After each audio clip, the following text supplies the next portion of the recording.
guys, I'm Raquel and welcome to my channel Out of the Past, where I talk about classic movies. And today I'm doing what I've been reading and what I'm going to be reading type of video, just to discuss some of the classic movie related books that have been on my radar that I'd like to share with you. But before I get into the books, here's a word from our sponsor.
So that was the Classic Film Collective. I'm proud to be a part of this group of 10 very talented women. All of us love classic movies and we contribute something unique and original to the Patreon every single month. So you'll get content all through the month, including recommendations. I highly recommend you subscribe. We have over 100 subscribers now, but we're hoping to get to 150. And when we get to 150, we'll definitely do something fun to reward our 150 subscribers. So I will leave a link down below so you can subscribe. And I'll be talking about 2 of the recent books I reviewed for that Patreon. Okay, the first book I read recently and reviewed for the Classic Film Collective Patreon is Laura by Vera Caspary. I didn't read this one in a physical copy. I just borrowed an ebook from my library, so I'll include an image over here of the cover. So basically this is the original novel that inspired the film noir directed by Otto Preminger, Laura, from 1944, and you have Gene Tierney, Clifton Webb, Dana Andrews, Vincent Price. It's a fantastic movie, and I was really interested to read and review this because the Classic Film Collective, since it is very female focused, I thought, why not read the original novel written by a woman and that inspired one of the most interesting film noirs of all time, which was very centered on a female character. So this book was really interesting. It actually tells the story in 5 points of view, so the chapters alternate.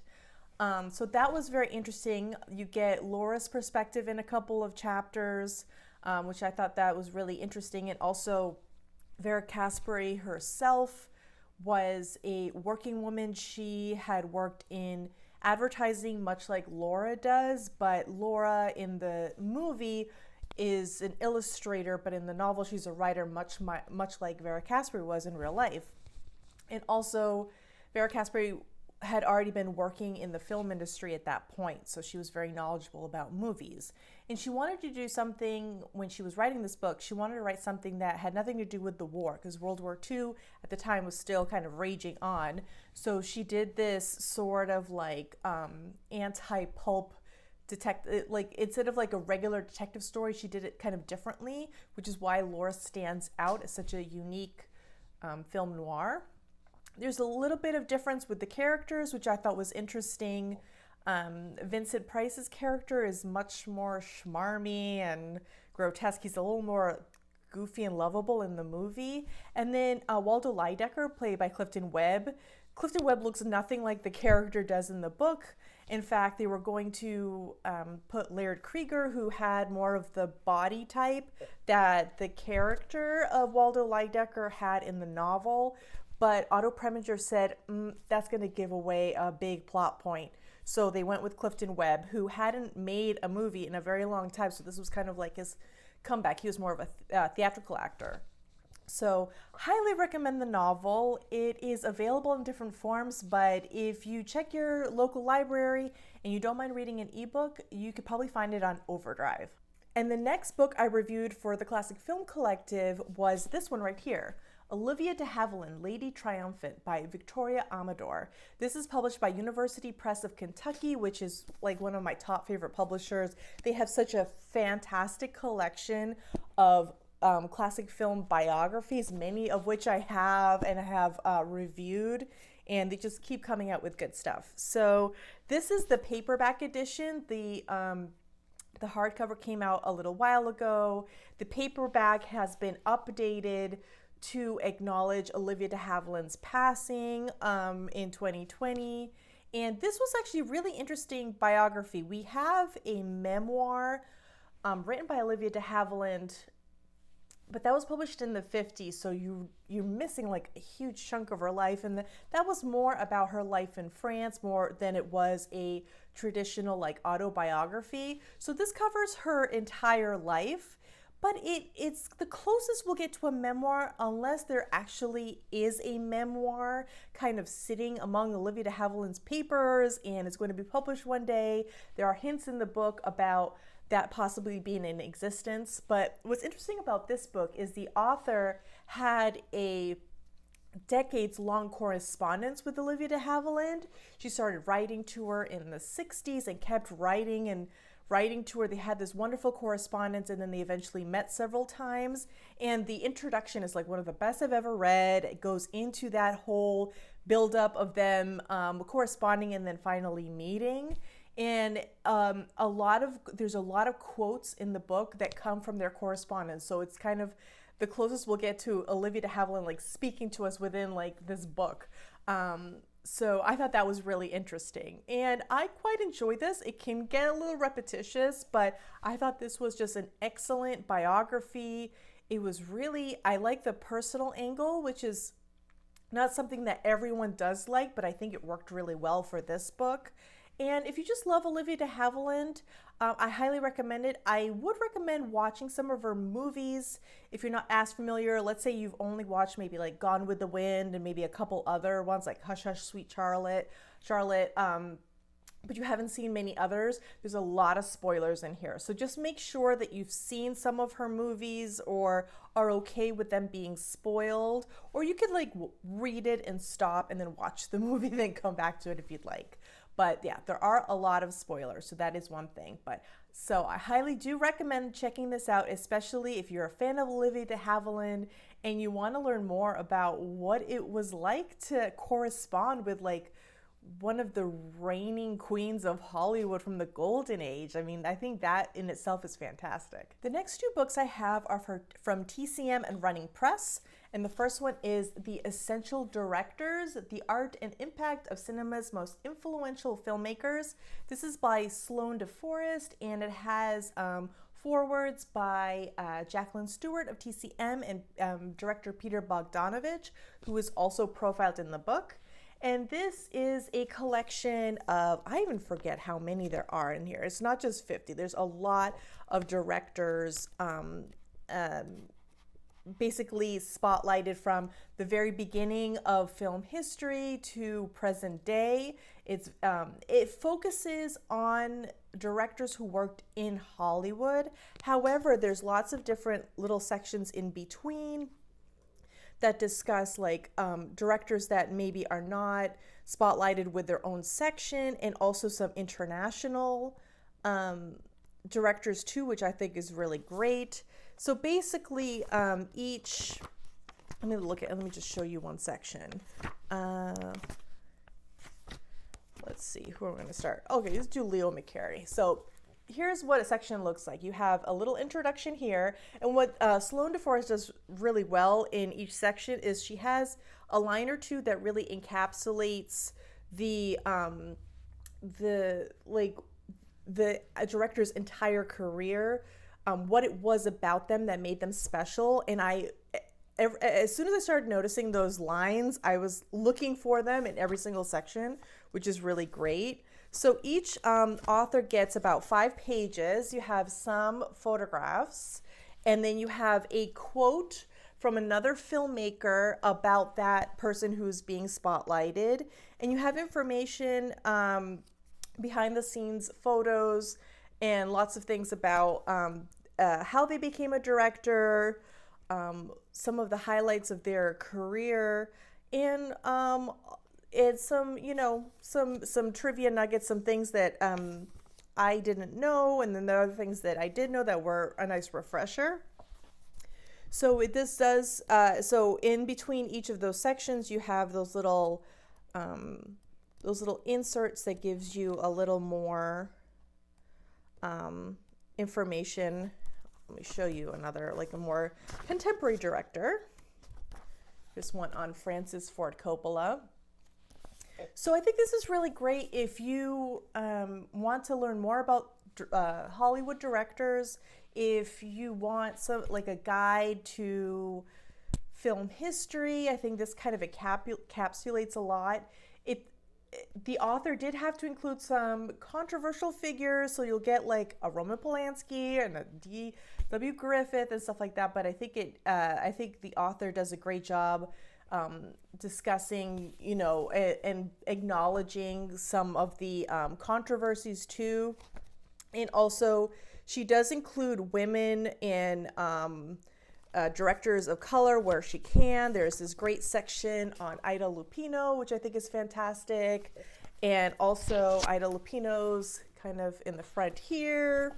And they have Dorothy Arzner on the back. So this shout out to female directors, which I think is really great. So I think this is a really great gift for anyone who is a classic film lover or somebody who is getting into film and wants to learn more about film history. I think this is a great primer. And the next book is one I just finished reading, and is this one right here, Hollywood Victory, The Movie Stars and Stories of World War II by Christian Blauvelt, and it has foreword by Dr. M. Citino, and he is the he's the director of the National World War II Museum, I believe. This is a really beautiful, beautiful book, and it has on this, like on the pages here, just the stripes of the American flag, which I think is really great. My friend Laura of Laura's Miscellaneous Musings called it magazine style, and I think that's quite accurate. The way it's designed, it's made to look like essays from an old Hollywood magazine, and there's lots and lots of images. Each chapter is themed. It's a themed essay on a different aspect of World War II and Hollywood.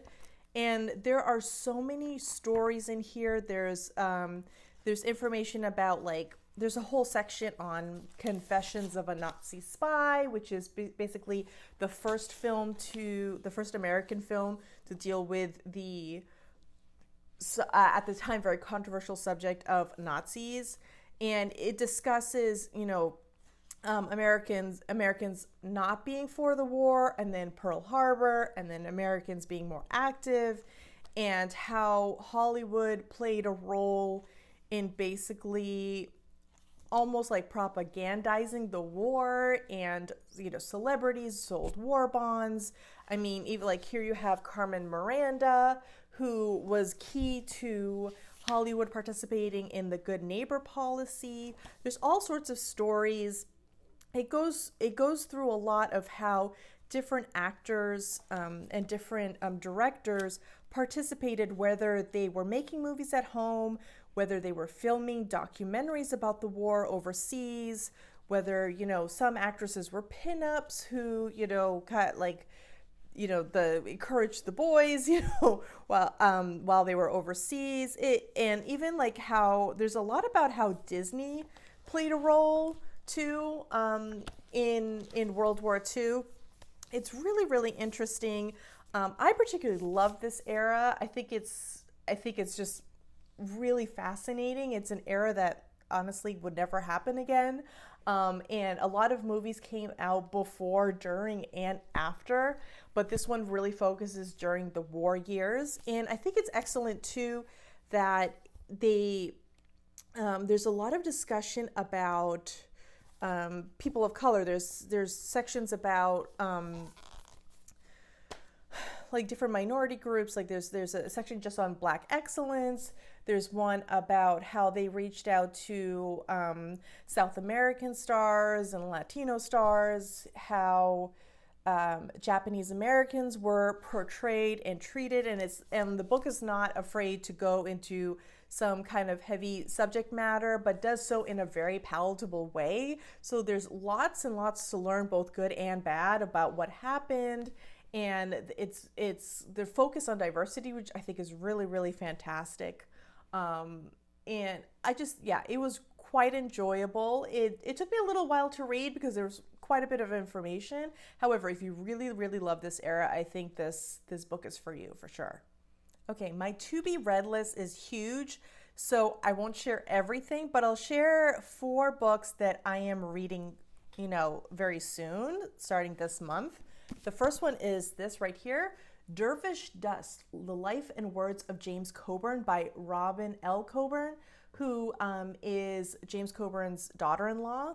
I love James Coburn. When I saw that this was coming out, I got ridiculously excited. And this is published by Potomac Books, and I believe it came out either in November or December, so it's fairly new. And it's quite a big book, and I'm just so excited. I've already been watching some new to me James Coburn movies just to kind of get in the mood, but this is definitely my next read.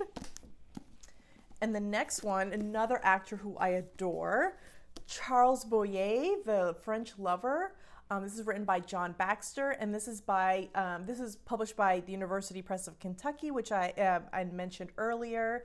And I absolutely adore Charles Boyer, and this cover is just so sleek and beautiful. And this is about like 200 something pages, like 230 pages long. So it should be quite a fun, easy read, and I'm really looking forward to that. I'll be reviewing all of these books that I'm mentioning on my site, and I'll also talk about them here on the channel.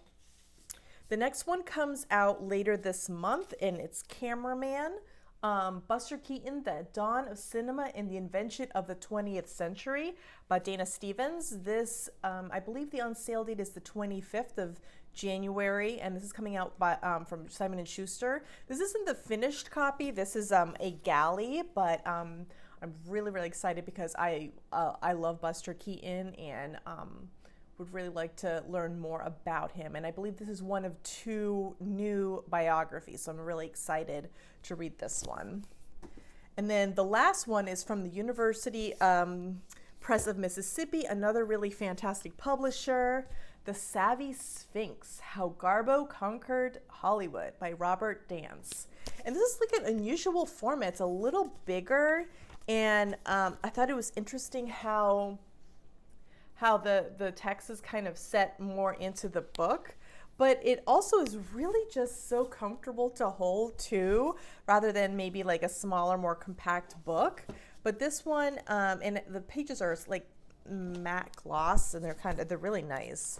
But this is a new biography on Greta Garbo, and I love Greta Garbo. Would love to know more about her too. So that's that one, The Savvy Sphinx.